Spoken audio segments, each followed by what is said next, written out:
You know, everyone remembers the girl who beat Chris Evert at 16, the youngest champion the US Open ever had.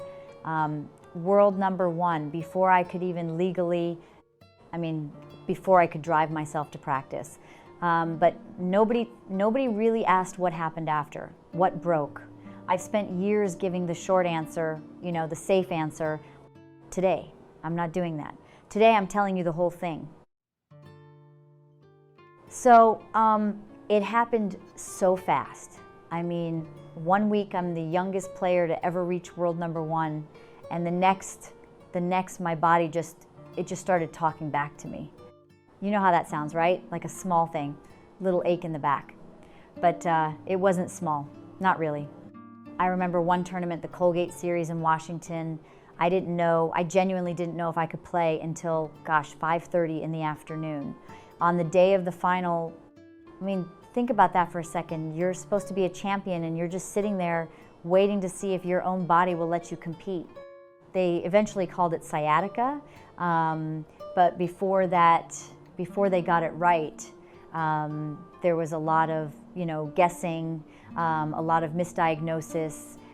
And I don't say that with any anger. I really don't, because, nobody knew any better back then. I was kind of a trailblazer. In a way, nobody wants to be a trailblazer. There was no roadmap for what my body was going through. No one had managed a teenager training and traveling and competing like an adult week after week after week. So when something went wrong, the doctors were guessing too. And here's the thing, people always want to call it burnout. You know, the story where the kid gets pushed too hard, too young, and just breaks mentally. That's the narrative everybody loves, but that's not what happened to me, not even close. I love tennis. I still love tennis.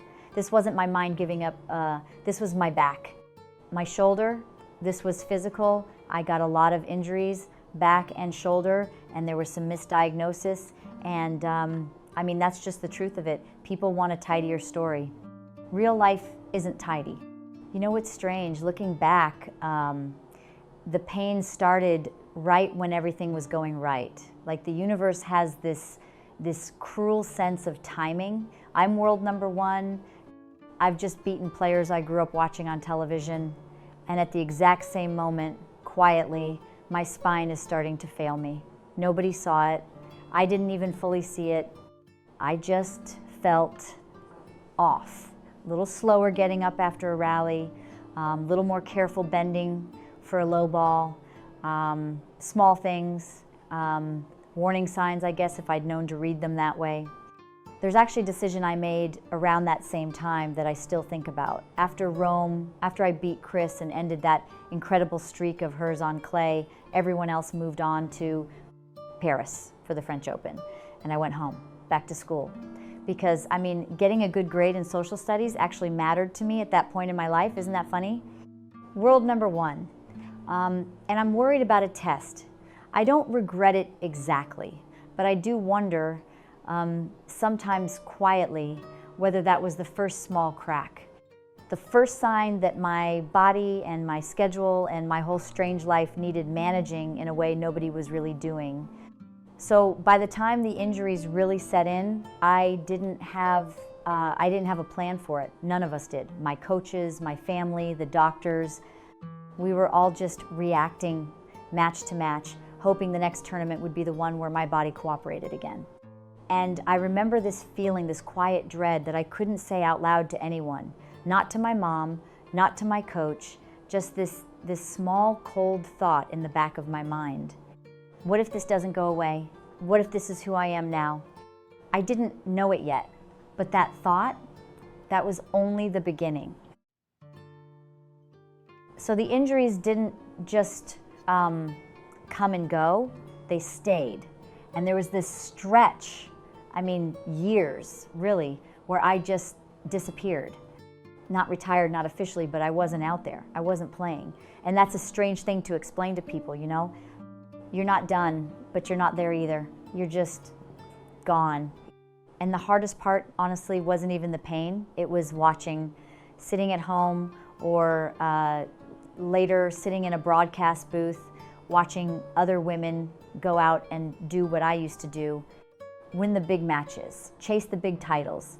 And I'd think quietly, you know, that could still be me, that should still be me, but my body just wouldn't let me. I remember trying to come back more than once, testing the knee, testing the back, telling myself, okay, this is the season, this is when it turns around, and then it wouldn't. Something else would give out, a different ache, a different setback. It's exhausting in a way that's hard to describe unless you've lived it. Hoping and getting disappointed. Hoping and getting disappointed over and over. People ask me now, looking back, what's the one thing that really gets you? And I don't even have to think about it. It's this, the one thing that's hugely disappointing looking back is that I just wasn't able to play as long. I finished playing when I was still so young. And I mean, I know how that sounds, coming from someone who accomplished so much already. But you don't think about what you did, you think about what you didn't get to finish. There's a version of me, I think about her sometimes, who doesn't get hurt, who just keeps playing through those years. Chris even said it herself once, you know, that she felt like I could have been one of the greatest ever if I hadn't gotten hurt. And that's a hard thing to hear, honestly, because some part of me agrees with her. I started doing some commentary during that stretch, actually, almost by accident. I couldn't play Wimbledon one year. A stress fracture kept me out, and NBC just asked if I'd sit in the booth instead. And I remember thinking, this is temporary. This is just until I'm healthy again. I didn't know that booth would end up being where I actually built the second half of my life. It's a strange kind of grief, sitting up there, describing someone else's forehand, someone else's footwork, while your own legs are sitting still. I was good at it.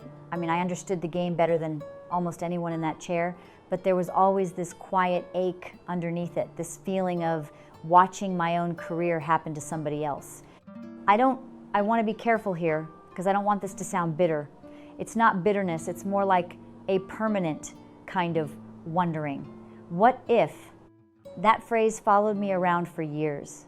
Not loudly, just quietly, in the background. Whenever I watched a final, I used to dream about winning again. And, you know, I never let myself hate it. I couldn't, because I loved the sport too much to resent it for what it took from me. I just missed it. I missed being the one out there, not the one talking about the one out there. But even then, even in those quiet, disappearing years, I didn't know the hardest blow hadn't come yet. I thought I'd already lost the most I could lose. I was wrong. By the time 1989 came around, I finally had something back. Not everything, not like before, but something. I was training again, playing doubles, and honestly, for the first time in years, I let myself believe it. I let myself think, okay, maybe this is really happening. Maybe I'm coming back. I was out in New Jersey playing team tennis, just, you know, living inside that hope. And then on the 3rd of August, 1989, everything changed in about 2 seconds. A van ran into my car, just slammed into it, pushed it back so far, I still can't really picture the distance in my head. I remember the sound more than anything. This awful, sudden sound. And then just stillness. My chest was bruised, my knee was, it was shattered, completely shattered. They had to rebuild it using bone from my own hip, which if you'd told 14-year-old me that sentence, I wouldn't have understood a word of it. After the surgery, I was in a wheelchair for months, just sitting there, healing, watching my body do the opposite of everything an athlete's body is supposed to do. And then it was crutches for months more before I could even walk on my own again. I remember thinking over and over, this can't be it. This cannot be the ending. You know, people love to imagine this big dramatic breakdown after something like that, screaming, crying, that kind of thing. And honestly, it wasn't like that for me. It was quieter. It was this slow, sinking realization, day after day in that wheelchair, that the comeback I'd finally let myself believe in was gone. just like that. Taken by someone else's mistake, someone I didn't even know, on a road I didn't choose to be on that night.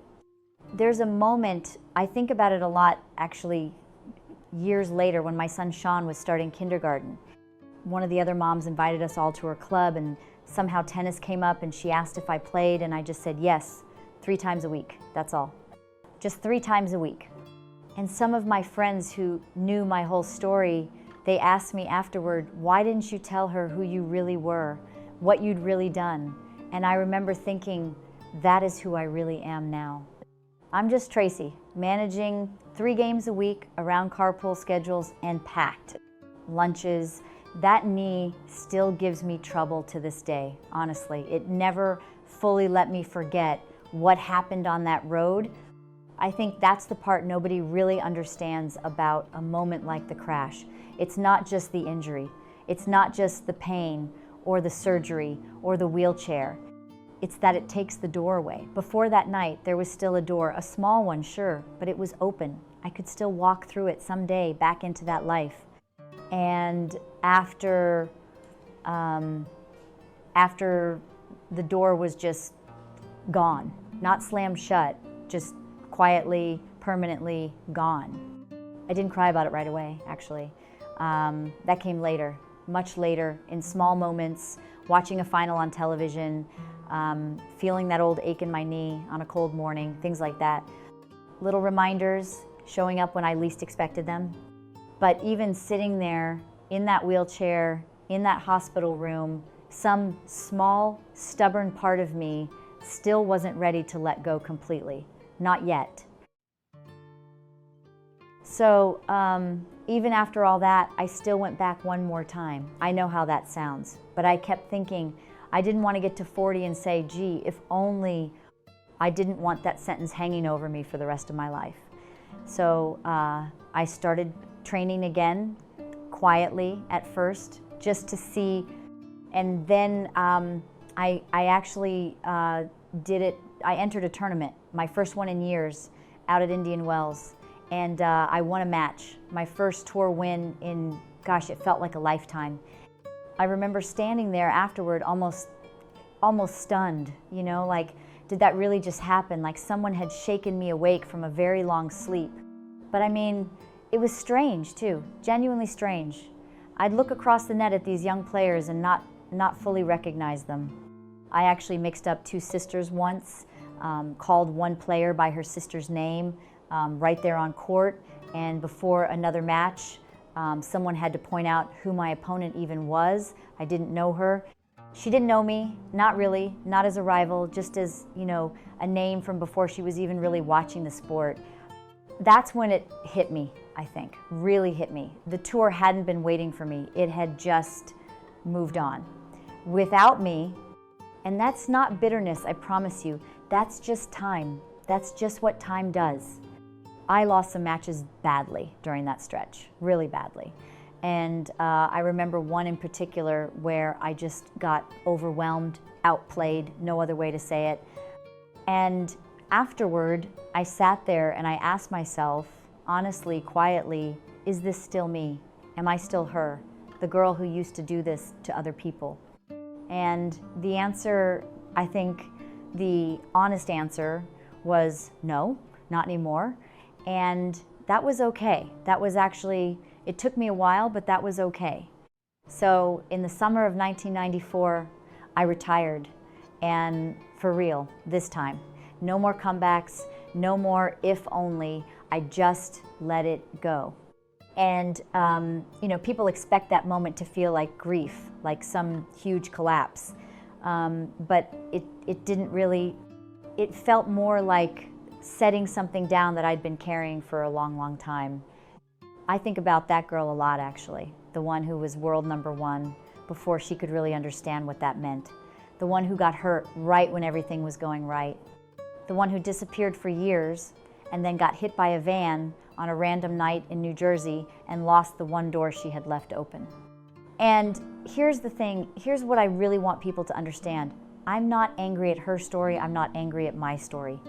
I loved every second I got to play this game, even the seconds that hurt, even the ones that took everything away. These days, I'm just Tracy, a mom, mostly, driving my boys to practice, watching from the stands instead of the court, sitting in a broadcast booth talking about other people's forehands.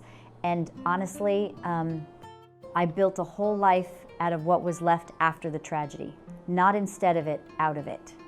So when people ask me, you know, what happened to that girl who had it all at 17 and lost it by 21, I don't tell them it's a sad story anymore.